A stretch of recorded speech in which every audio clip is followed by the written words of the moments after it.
Oi, galerinha! Vocês estão bem? Eu tô fazendo aqui uma luta de animais. Vocês podem escolher os animais que vocês vão ser. Eu vou ir pegando e eu vou mostrar. E vocês vão falar qual vai ser, tá, galerinha?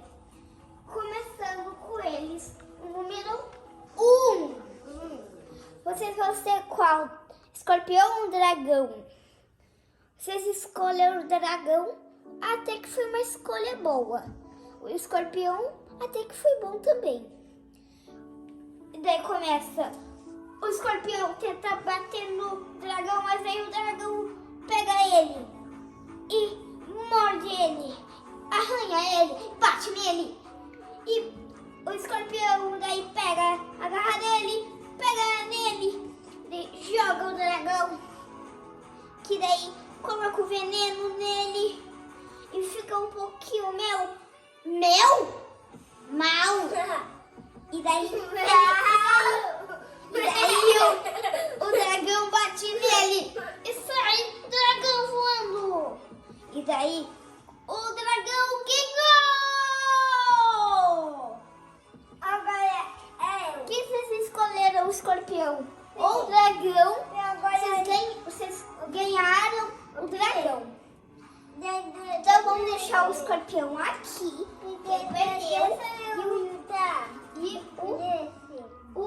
O dragão aqui, que ele ganhou.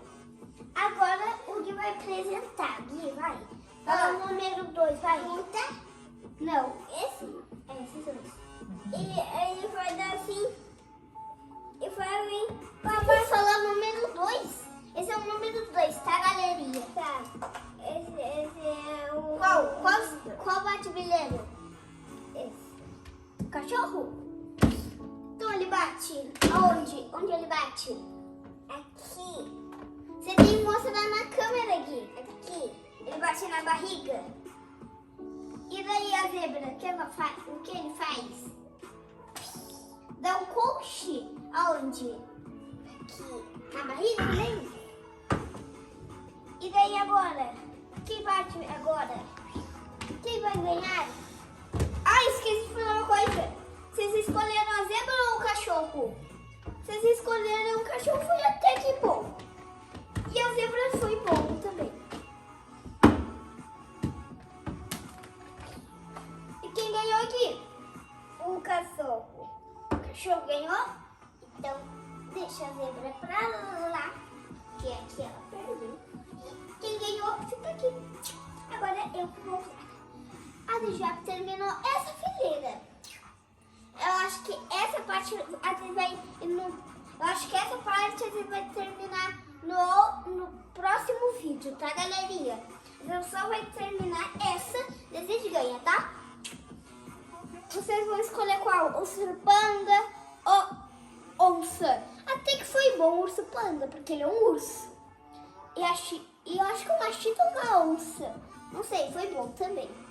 Daí a chita pula bem alto e bate no urso panda. Agarra ela, bate. E daí o urso... Ai, eu não consigo falar isso. E daí o urso panda canta uma coisa que daí o urso panda Daí o urso panda conta uma coisa que a chita não vai aguentar. Fala assim, ó. E quando o urso panda bate na chita, a chita cai. Bate na bunda dela. E daí a chita voa e cai. E daí a chita morde o fuzil do panda que faz ele chutar na barriga. E daí, quem ganhou foi, claro, o urso panda. Vocês acharam que ia ser a chita, né? Então a chita perdeu. E o urso panda ganhou. Agora, a gente vai terminar essa fila. A gente termina amanhã? Tá. A gente vai terminar no próximo vídeo, galerinha. Tchau!